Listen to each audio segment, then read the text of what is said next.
Well, hello there. I'm back for more adventures in mind control. The response was overwhelming and involved in some very deep conversations with people in private messages. Got comments, and so far they're all really good comments. I'm shocked. I'm shocked that they're all very good comments. I'm scooting some shit over there so that I can see the comments. So apparently, there's people using these techniques already. It's only been a week, and I'm hearing good things. So great. Let's do more. Jeannie here said, "Thank you and bless you, Birch. You make a difference in our lives." Cool. Jeannie, that's what it's all about. I think, especially for a witch.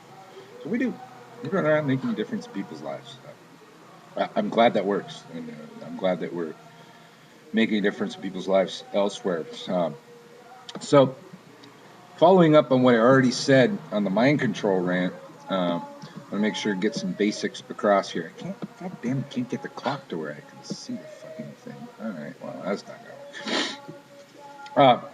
So we talked before about implanting a symbol into your subconscious mind, and that being a route to change your life. Uh, what's really important in this in subliminally programming yourself, as in the ways that you're subliminally programmed by the media, is the amount of exposures, the amount of times you can expose yourself to a particular message. When I was a kid, I said before, we had very limited technology. Now, in this day and age, we've got computers and we can do a lot more, and there's a lot more devices out there specifically for this. There's people making programs for programming yourself, and there's a couple out there that I really, really like, and they're really easy to get a hold of. And one of the things that I like about is that one right there, the amount of exposures. When I was reprogramming myself, I had to listen to these tapes, and it took weeks and weeks, and months before there was any effect, because there's only so many times that I could have a tape recorder play to me when I was asleep, or play under some music and that kind of thing, and they're very limited.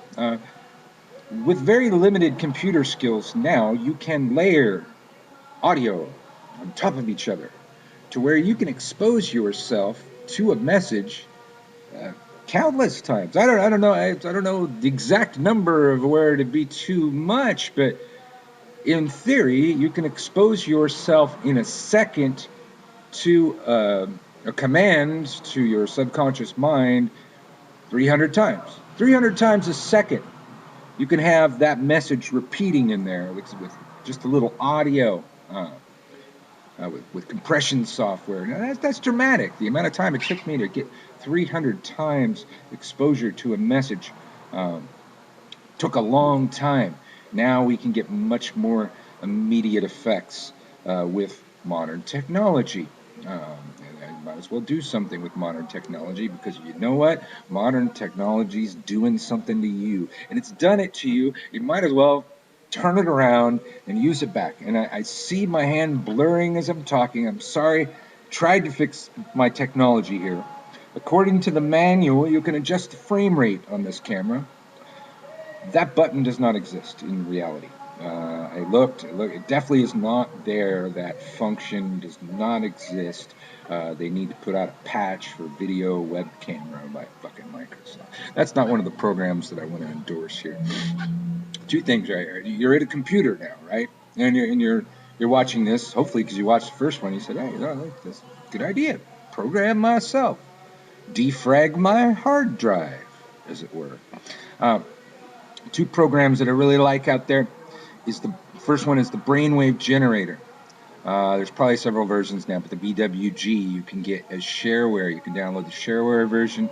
If you like it, you can pay them some money and get it unlocked and do all kind of stuff with it. Now the theory, the running theory in as clear as I can put it in occult speak. It's beyond the theory of harmonic resonance. It's beyond the theory of resonance. It's just kind of a theory of resonance. Vibration is everything, and we talk about that a lot. We talk about people's vibes going out in the world. Well, this theory states that if you're exposed to a vibration and you have the ability to vibrate at that frequency, you eventually will switch. You keep that vibe going at you, your internal vibration will switch to compensate and match that. You can't not do it. That just happens that way. And you can find this in play anywhere. If you're around a negative person for a long time, person with a really negative vibe, you find yourself becoming negative eventually, even if you weren't a very negative person. A lot of examples I could give, but I don't have that much time. Branwave Generator is a little piece of software. You program it to your desired brain wave, and you put the headphones on properly. The right one has to go on the right one, and the left one has to go on the left one. And between these two frequencies, it causes a vibration in your brain that your brain has to respond to. The vibration of happiness has been documented by science, and it's got a frequency. You can play it, the frequency of awakenedness. You know, you can use a brainwave generator to wake you up without coffee. It's amazing the stuff you can do by exposing yourself to a specific vibration, and eventually your internal vibration will move to compensate. So if you're in a bad mood, you turn on the good mood vibration, and I'm telling you, very powerful device. Tenfold from that is the Neuro-Programmer. Hopefully I'll figure out how to spell it, and I'll throw it up on the screen right there. The Neuro-Programmer. I got the Neuro-Programmer 2 Home Edition right now, and it's great. It's got Brainwave Generator, several ways for subliminal programming. Sessions are already in there. It's got a screen flashing thing. It's got two different ways to take you into a hypnotic state to hypnotize yourself. Strobe flashing, your eyes eventually have to adjust to the frequency that the screen is flashing at. Your brain eventually has to adjust to the frequency that the audio is at. Once it takes you down to a specific state, you have an interface in there where you can type in text, commands to your brain, things that you want to be, things you want to achieve, ways you want to behave in the world, and it retransmits that to audio. It retransmits that to audio that is played once you reach the optimal level of absorption, the optimal level of hypnosis, the level that you reach when you sit in the front of the TV for several hours, high or drunk or whatever you're doing. You reach that alpha state, man, and you reach that alpha state, they play those commercials at you, you're hypnotized. Turn it around, do it yourself. Do yourself. I'm telling you can do it. I'm telling you can be where you want.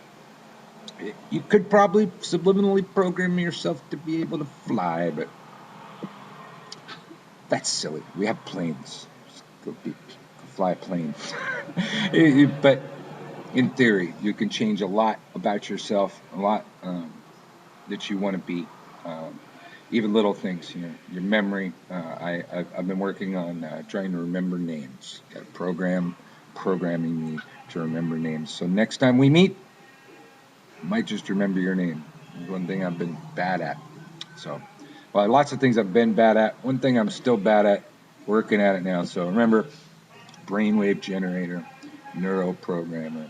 I believe in personal mental responsibility.